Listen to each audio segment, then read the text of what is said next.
This is the Situation Room, the only way to start your day. Executive Director of the International Commission of Jurists here in Kenya. Good morning. Good morning. How are you doing? I'm good. Karibu Sana, and welcome to the Situation Room. Thank you for having me. Thank you for being here. Yeah. Before we get into it, as you may know, Dennis takes us around the African continent. Yes. And today we are in Botswana, and Gaborone is the capital. Yeah, it's the land of diamonds, Okavango Delta, the country with the largest population of elephants in the world, And the national symbol is a zebra, which is the national animal. Kenya, our national animal is? I'm sure it's a bird, right? Kenya? Yeah. It's not Mufasa? It's not, I think it's a lion. Yeah, okay. I think so, because it's in the coat of arms. Mine is an eagle. I don't know about you people are here shouting. You don't know if it's elephant or I think it's Mufasa. lion. Because it's all over the coat of arms and everything else. Okay. But yeah. But let's go to the proverb. Even if it's a cripple, it can still be used to stand. How would you interpret it? Even if it's a cripple, it can still be used to stand. Well, I think I'm a human rights person, and I believe it goes to the saying that everyone is inherently useful, no matter what their condition is. No matter how useless they are. I'm sorry. No matter how I really need to. we perceive their uselessness, they're still important in one way or the other. Okay, I'm sorry. Yeah. Okay. Yeah.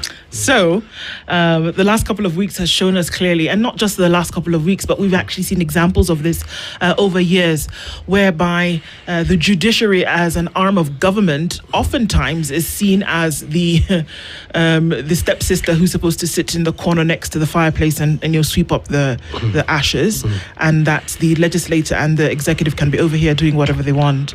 But they are actually three equal operating arms of government. And it would also seem as though sometimes executive pressure can prey on judicial independence.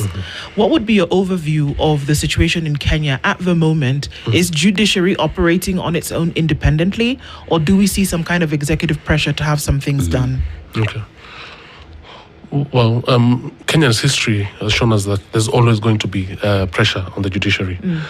The 2010 Constitution established the judiciary in a more effective way. The judiciary before was beholden to the executive, so that the president was the one unilaterally appointing judges and so on and so forth.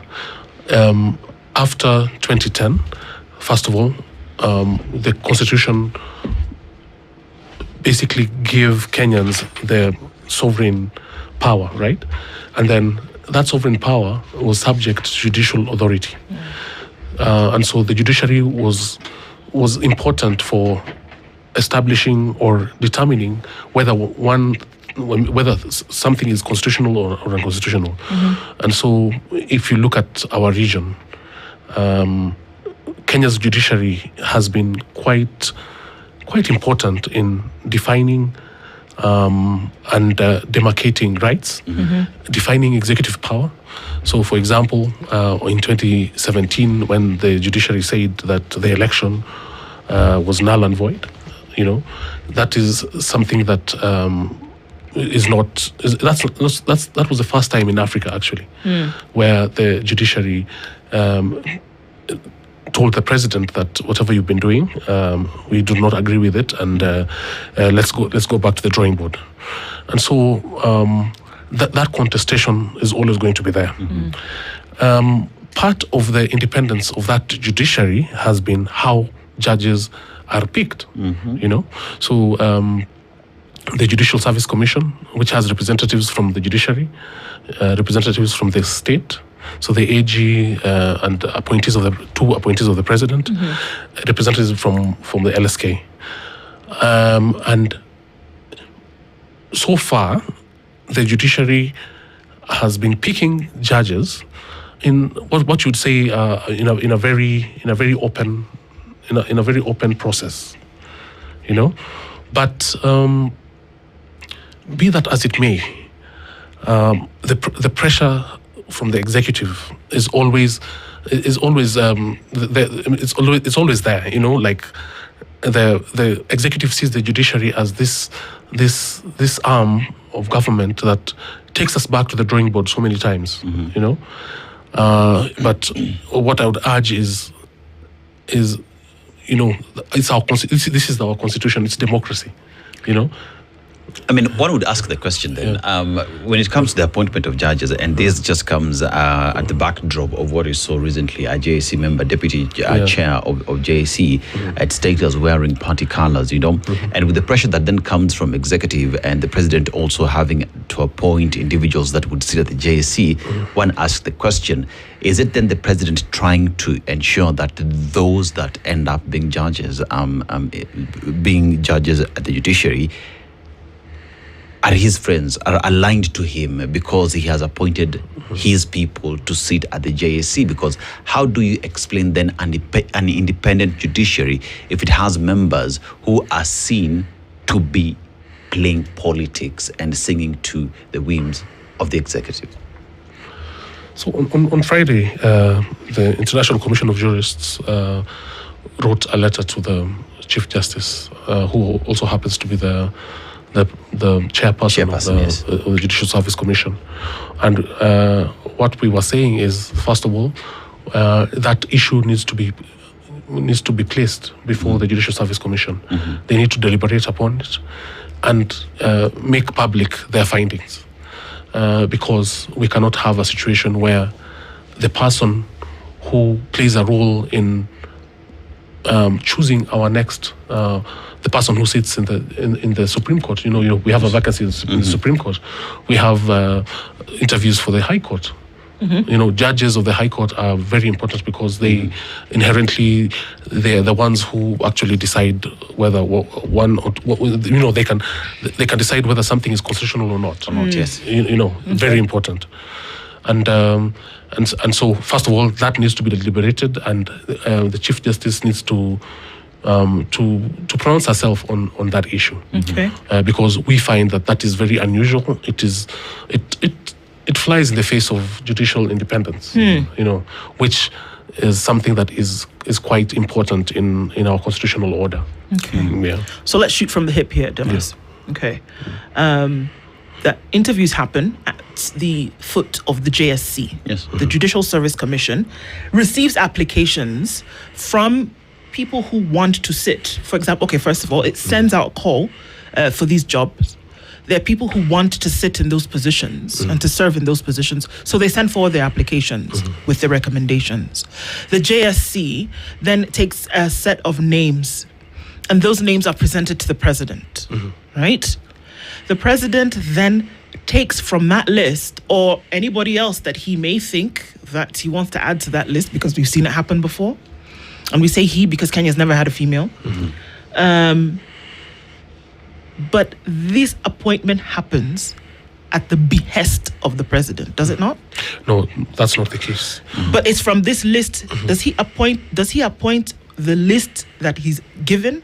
If JSC says here are 20, does the president appoint the 20? Yes. Okay. So judicial presidents, the jurisprudence in Kenya is that the Judicial Service Commission is what determines who sits in that in our judiciary. Okay. So for example, you remember the first day of when just after the current president was sworn in. You remember he swore in a number of Court of Appeal judges. 15. Yes, who had been denied the chance to serve Kenyans because the former president did not want them, you know.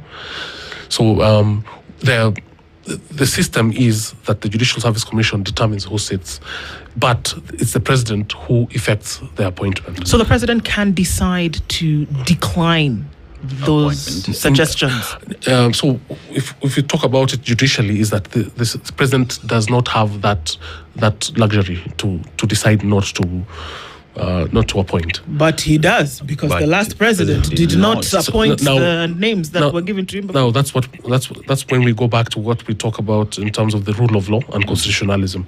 It is unconstitutional. It flies in the face of the rule of law. Okay, it happens. Now, I need help, especially since it's Monday morning and my coffee is not strong enough. I need to understand. Yeah. We've just said Yes. the JSC goes through the interviews, Yes. right? Because we've just done Court of Appeal, there are high courts that are waiting, there's Supreme Court and all of this, right? The JSC accepts applications, have said, Dennis, we like you, we're going to put you on a list, we're going to send it to the president, all right? The president is supposed to appoint, according to the Constitution, is supposed to then say, okay, you guys have done the due diligence. They've done the interviews out of the 1,000 that applied. These are the 15 that you think can work. Fantastic. Go. Gazette notice, all of that is done. They appointed, they begin work. You've said that is the law. Yes. That is what the Constitution says. Yes.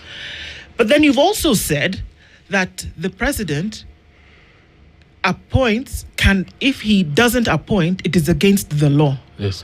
But then we sit for years without appointments of these judges whom the JSC has said go ahead. But then the same judiciary does nothing about it except to say in public, flouting of court orders is unconstitutional. It's like it's a song.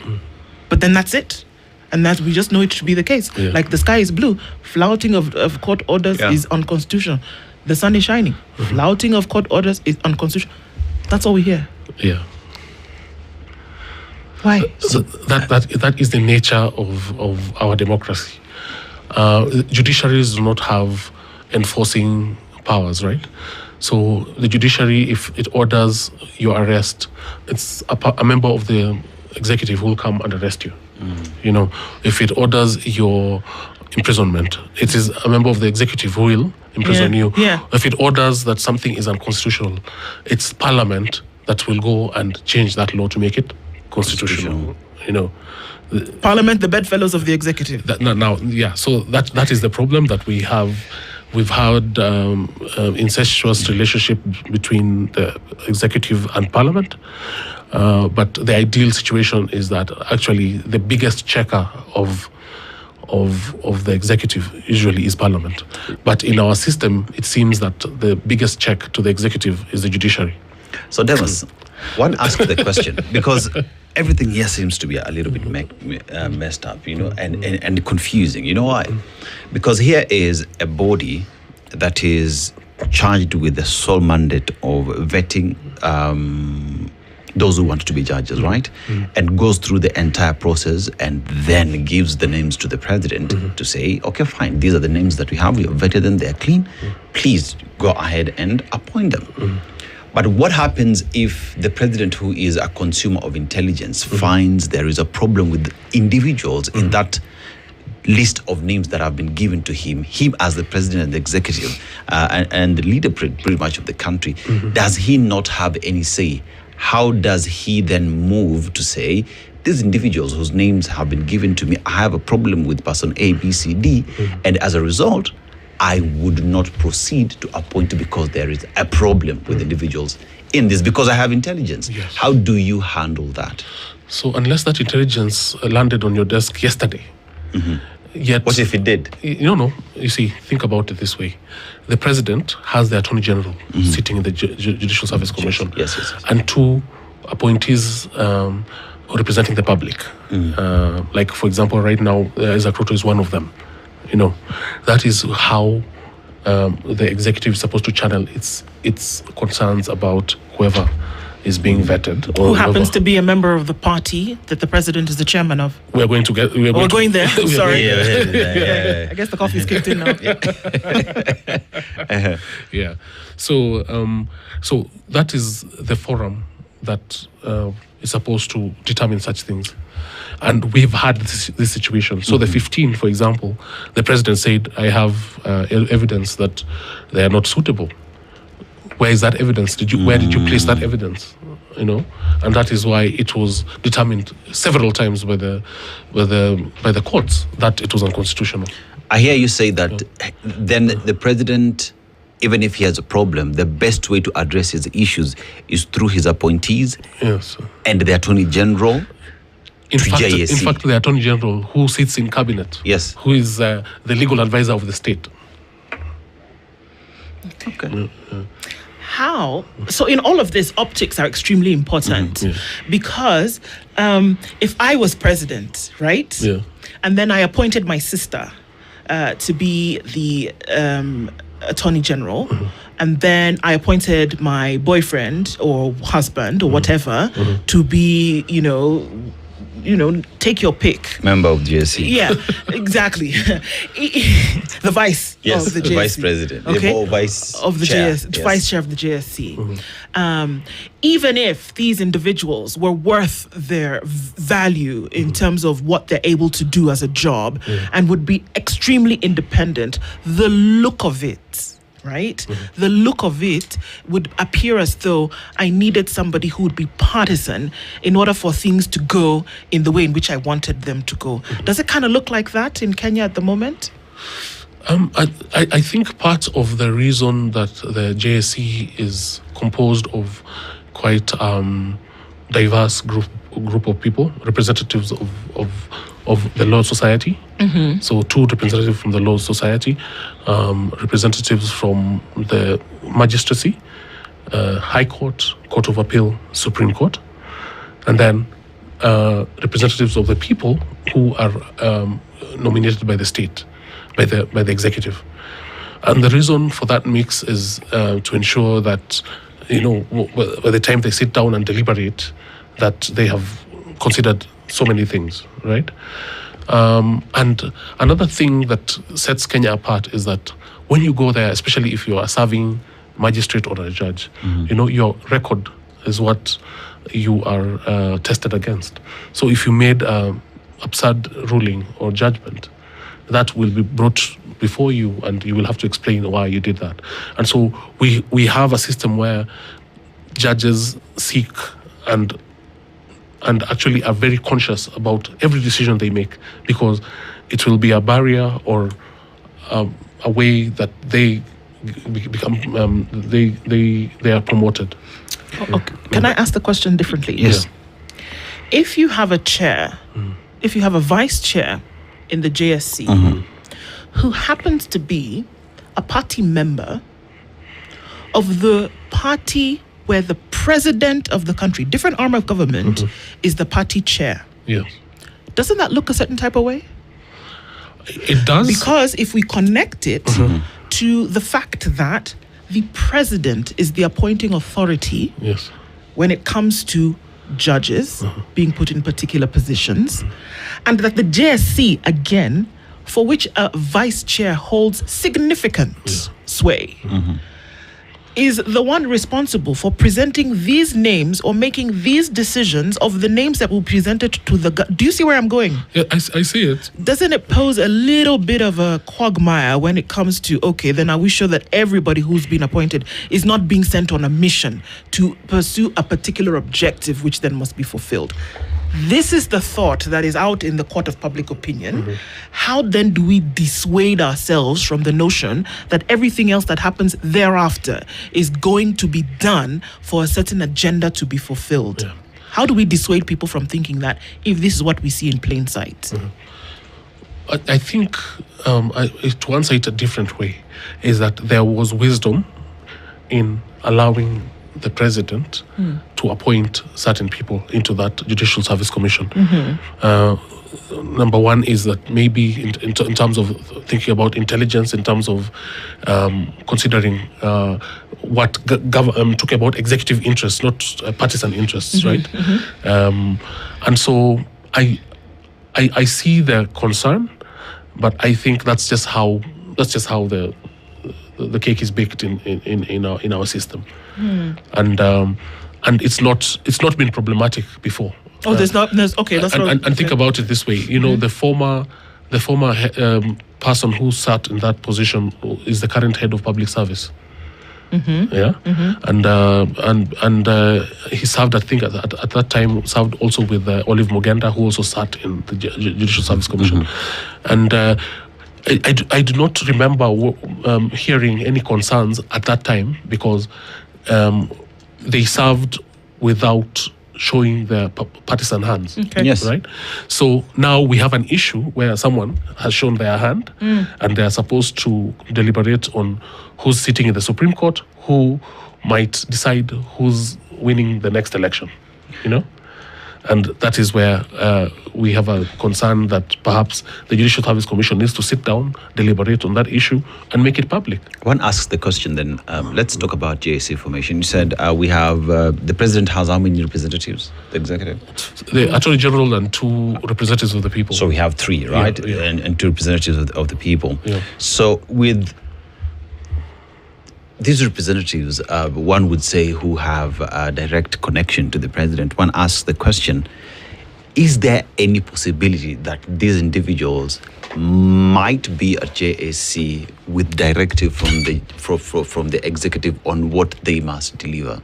Is it a wild thought? Is it a reality that they are there to serve the interest of the president, and that in one way or the other they are able to sway? Because one assumes that they vote. They have a vote. I think that now that you're seeing individuals with the party colors sitting at the JSC, then these just goes to strike on the independence of the judiciary. And Kenyans ask the question, how independent is the judiciary if those serving at the JSC are seen in political rallies? I think you need to look at it this way. So we are a democracy. The president had a manifesto, one, and these are the things that he gets to do, to have members in the JSC that he appoints. But those 3 people do not hold sway so much, because there are other people. There are 2 people from the Law Society of Kenya, several people from the High Court, from the Magistracy, from the Supreme Court. And so when they go and sit as the Judicial Service Commission, they have to reason and deliberate, even if they've been sent on a mission. That mission is null and void if they do not convince their colleagues. But you do agree that there is a possibility that these individuals might be on JSC under the directive of the president and what he wants to achieve? Definitely. That we should not be surprised today to see Deputy Chair of JSC with party colors. No, we should be surprised. We should be surprised. Yes, because that is not proper. That is not proper conduct. So then one would ask the question: what should JSC do? What should the Chief Justice do? Yeah. No, please go ahead. Yeah. So what we, in fact, in our letter, or rather, what must they do? They must deliberate on the issue, and even if it is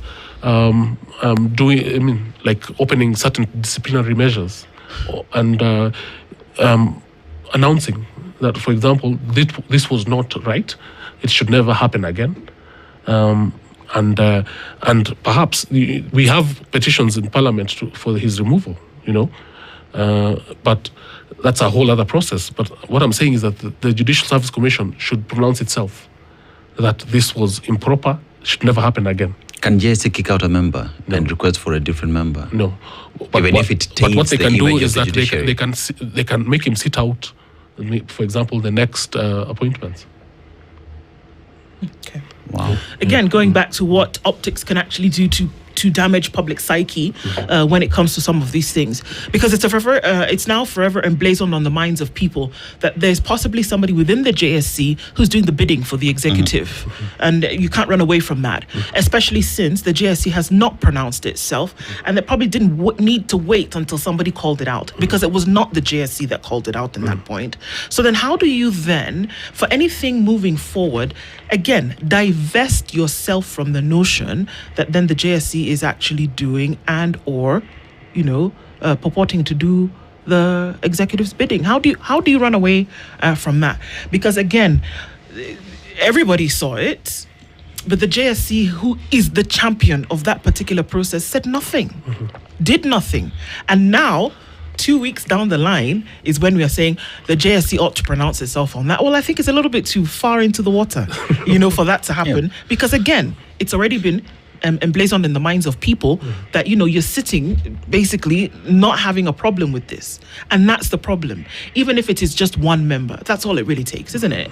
And so then how do you say, okay, we're going to ask for public trust around a certain issue when you haven't pronounced yourself on something that is illegal? You see, this is the thing that we're talking about here. It's not just a faux pas. It's not just a mistake that maybe my white shirt was not clean this day and that's why I was donned in party attire. No. It's a lot more than that. And I think that could be the fundamental problem, isn't it? Because we pussyfoot around issues and we dilly-dally with problems that could actually fester and become something very, very serious. But we don't deal with it. After the fact is when we deal with it. We want to talk about wearing party colors as the vice chair of the JSC maybe 3 weeks later. We want to talk about people who are shot in a church maybe a month later, maybe never. So we're not going to deal with the issue until it eats us alive. That could be a problem, isn't it? I agree with you. Number one, in 2007, and I recall very clearly, one of the problems with that election was that no one had the faith in the judiciary, and that's why Kenya went to the precipice the way it did. No one was thinking of filing an election petition because you're filing it before the person who just swore in the president at night, and we need to jealously guard our judicial independence and optics that show partisanship should be dealt with. And I agree that the Judicial Service Commission should have pronounced itself more clearly, and that's what we are asking. We're saying that they need to resolve this issue because this issue has the potential of eviscerating actually the country in the next election. Damas, 2007, you say Kenyans did not trust the judiciary. Yes. Today, Kenyans are speaking. They're saying with what we saw with an individual who's in charge of selecting individuals that would sit at the judiciary, having seen individuals with party colors, they're saying the same thing. We do not trust that the judiciary is as independent as it should be. And this goes back to the earlier question then. If an individual who sits at the JSC is tainting the JSC and the independence of the judiciary so much that Kenyans would not trust in it, doesn't it then behoove against whoever has sent this individual to JSC or to JSC itself to make a decision to get rid of the individual? Remember, we keep saying that the fish rots from the top. In this case, JSC is such an integral part because it decides who becomes a judge in the country. If they are tainted, if Kenyans do not trust them, are we just not going back to 2007 then? In fact, I share that concern. I share the concern that is one of the areas that we cannot allow partisan politics to infiltrate because of the sensitivity and the importance of the work that they do. And we talk about the Judicial Service Commission and we're talking about issues like determining who the next president is, but they determine your rights. And also, they determine access to justice. If someone violates you, you need the judiciary to come in and correct that wrong. And yes, it is an area of concern. And yes, perhaps the Judicial Service Commission needs to pronounce itself. But we have seen that there's a petition in front of Parliament on the same issue. We often forget that the Judicial Service Commission is a constitutional commission. These constitutional commissions were set up because of certain things that the executive was not willing to or did not do properly before the 2010 Constitution. That's why we have a National Commission on Human Rights. We have a Constitutional Commission on policing and things like that. And so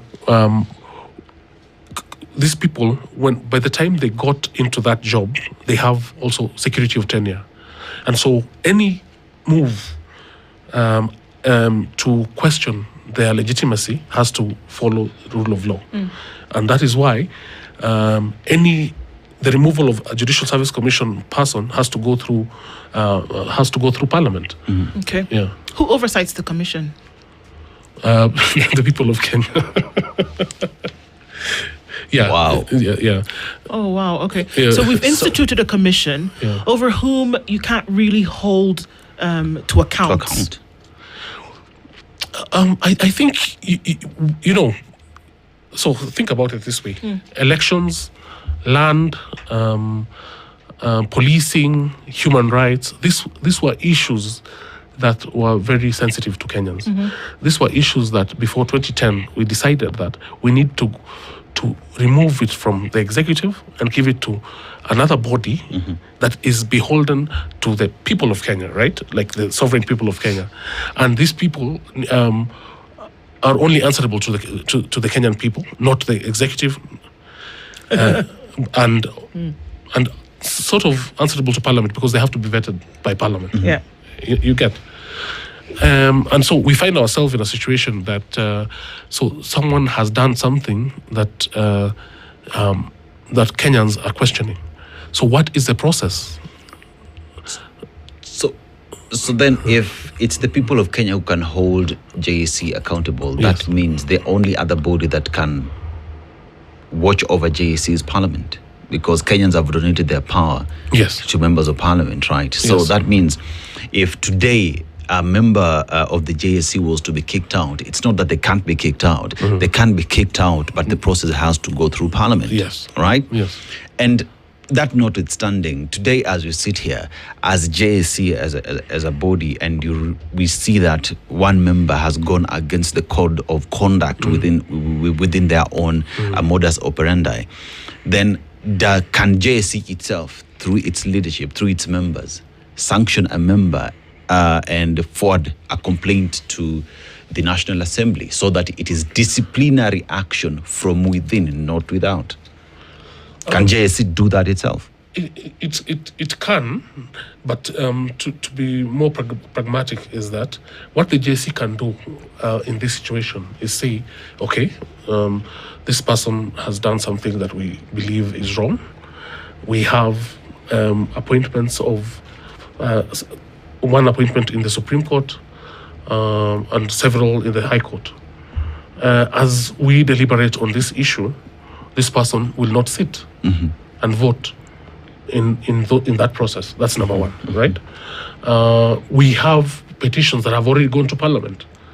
So why are we shying away from telling Parliament to do its work? Deliberate on that issue. Does this go back to a conversation perhaps that is suddenly making its way more and more into society today, whereby you realize that and is it almost intentional that you want to keep Kenyans so wrapped up in bread and butter issues that by the time somebody is imagining that I'm going to have to wake up in the first month of the year and I'm going to have to deal with school, I'm going to have to deal with, trying to make it work for the month after. So by the time you do that, the truth of the matter is that you have very little bandwidth left for citizen-centered governance. You have, not just in January, but through the year. And so is this by design that you think about it, folks. You have so much on your plate when it comes to survival. And the very tenets, look, everywhere you look, whether it's people scrambling for food, whether it's your kin and kith being shot, wherever it is that you go, whether it is not a building's going to collapse on your head, whether it is a cover-up of police, whether it's Shah saying that the health system is going to come to a collapse if they don't get 20 billion shillings, we could do a list and we'll still be here at 10 o'clock. So, is it by design? Because here we are, I've been thinking about it. Because for the last 2 weeks, we've just been saying the citizen must be included. The citizen must be involved. The citizen is the one who has to call the member of parliament to account when it comes to something like the JSC and who they appoint or who they don't appoint. So tell me that the masses, the people who have the wherewithal to move this needle, are so concerned about how they're going to survive, eat a meal, one meal today. So what time, what space do they have to then say, actually, you know what? I'm going to go petition the MP of Mavoko so that when he goes to sit in Parliament, that he's going to insist to take care of this issue that Isaac Ruto is sitting as the vice chair and is wearing party colors and happens to be the same party as the president? Do you see what I'm saying? Is it by design that people are so wrapped up in their daily survival that we actually have to think about the dichotomy of this thing, whereby I'm now saying, keep my MP to account? It's interesting. Before the 2024 election in the US, there was that thing called Project 2025. And I believe it's Steve Bannon who said that if they get into power, what they'll do is that they'll flood the discourse. By the time you think about something, they've done three things. You understand? So that's a strategy, by the way, that is legitimate, that political players do. And perhaps that's why, even if you look at the US, there's so much going on that we invaded a country, we want to invade another one, we are killing protesters, so many things going on at the same time. And I believe that could be a roadmap that we are seeing unfold. But the thing is that we live in Kenya, and this is our life, and we have to be forever vigilant, and we have to hold the powers that be to account to our constitution and our human rights. Demos. It's not a luxury. Yeah. Demos, then one asks the question, with the position that JSC finds itself today, there is a critical interview. There are critical interviews that are slated to happen, which will be filling the position of the Supreme Court judge. And with that and the current situation where we know how charged our politics are, we know what Supreme Court means to the general election, and the perception that has been created out there that Kenyans do not trust that JSC would be able to deliver. What will it take for Kenyans to look at JSC and the judiciary as a body that is there to serve them according to the Constitution of Kenya? What will it take? I think it goes back to accountability and transparency. So whatever measures that they take, that the Chief Justice takes as the chairperson of the Judicial Service Commission, it should be a process that is open and that Kenyans can contribute to. I believe that was such a mistake. Wearing party colors and attending a party a partisan event, forgetting that you serve in a certain judicial. It's a judicial. It's a judicial role, right? Because if you choose judges, you have to be very judicious. It's like the code of conduct for judges applies to you too. Judges are not supposed to appear in any partisan thing. They are always supposed to show neutrality, and that is not what we saw. And so, what are the avenues that our constitution has? Is proceedings for his removal through Parliament, and the Judicial Service Commission doing something about its member. Sadly, that is just what we have. Do you think that Kenyans will trust an individual who will then be appointed by the president as the judge of the Supreme Court, with Isaac Ruto sitting as a JSC member, having interviewed the individual who ends up being appointed? So definitely, will even the political parties? So definitely, agree to that? It taints the process. It taints the process. But remember, what I said earlier is that the Judicial Service Commission has very many members. Even if you want to question the mission of one member, is that they vote, and there are so many votes there that perhaps any process that they do would look like a process that upholds the Constitution. Okay. I think for every conversation or every instance where we look at what is a potential challenge, the challenge or perhaps the end goal usually is that we say, so then what do we do about it to either solve this potential problem or at least start to be involved in looking towards a solution. Now, again, I believe that citizen-centered governance is impossible without economic development. If you because it becomes a second tier worry for you. And for the longest time, I think this is it. I think this is a eureka moment for me in this, because it is clear now that you are not going to be able to penetrate the mind of a Kenyan who is dealing with another thing to tell them. You go ask somebody who is pushing a cart this morning or who is going out to work on their daily hustle what the JSC is. Go and ask them what the JSC is.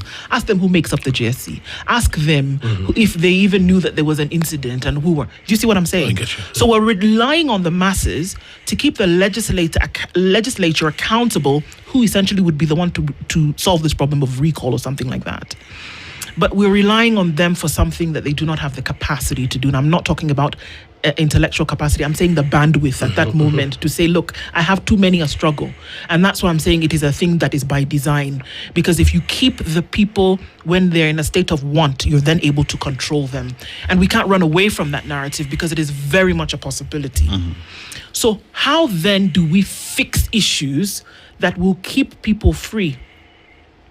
Is it by change of leadership? Is it by saying go out and vote? Is it what how do you, because this is such a multi-layered issue here.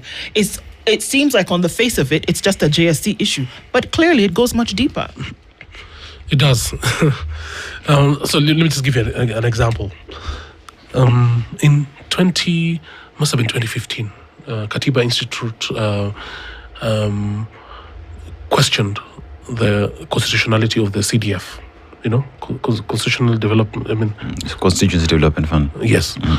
And basically what they were saying is that in our system of government, where the legislature is supposed to legislate and oversight executive, how then is a member of parliament going to oversee a fund of around 100 million every year? The High Court said it is unconstitutional. It went to the Court of Appeal, unconstitutional. It went to the Supreme Court, unconstitutional. Today, CDF is still there. They've changed the name so many times, but it's still there. And which means that even the conception of governance that we have, at what point is a member of parliament going to oversight the executive when they have 100 million to deliberate on and see how it's going to be spent? It's not. Right? That's just the reality. It's not going to happen. Exactly. Yeah. And the court has done its part. They've said it's unconstitutional. There is a constitutional amendment sponsored by Parliament that is trying to make it legitimate. But how? You understand? So I guess we need to go back to our to think about what is the foundation of this country. Because we are starting to lose the mission, and sometimes we lose it to legalese, to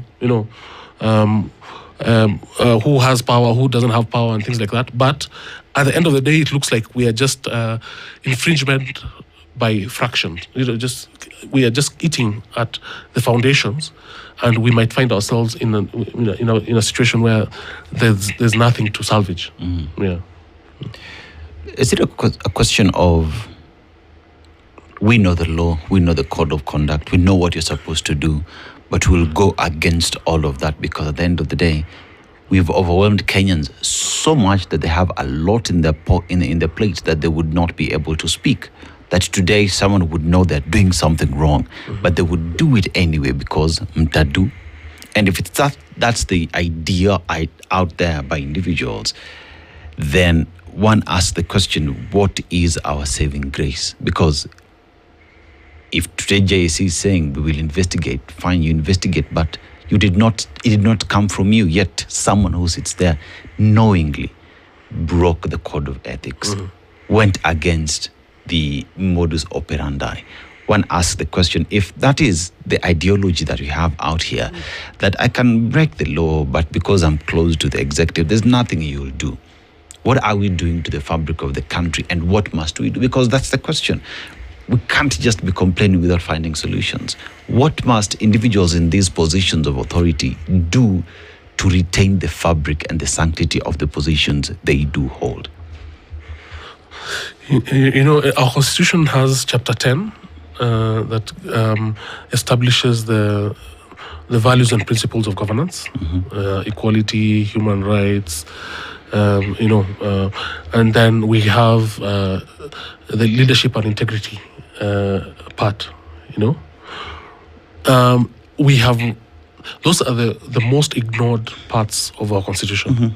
They are there, but the parts that we want in the constitution in terms of how to get power, how to keep it, those are the ones that we concentrate on.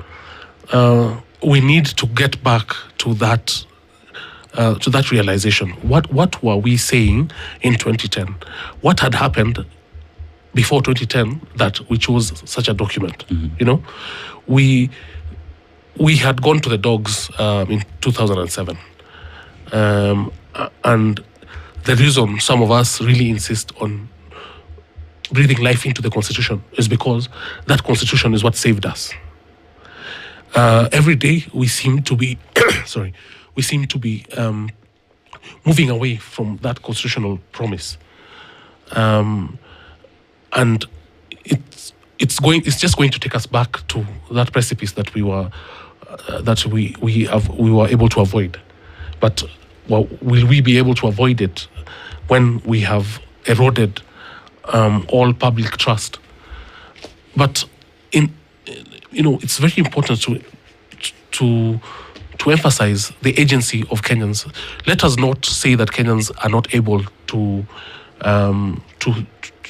determine what they want because they are busy looking for food.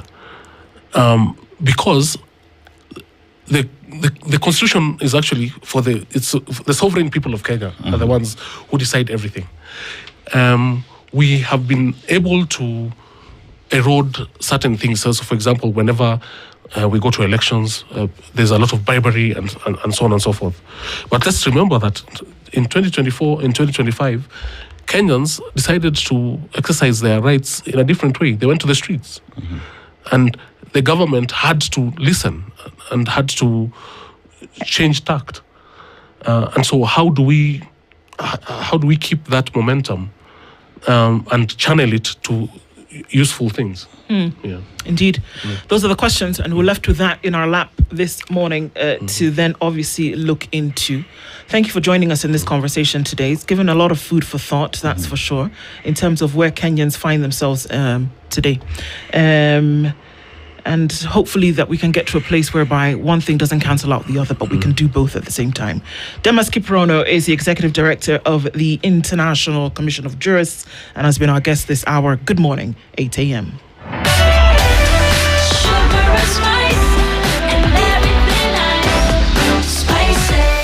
Spice up your life.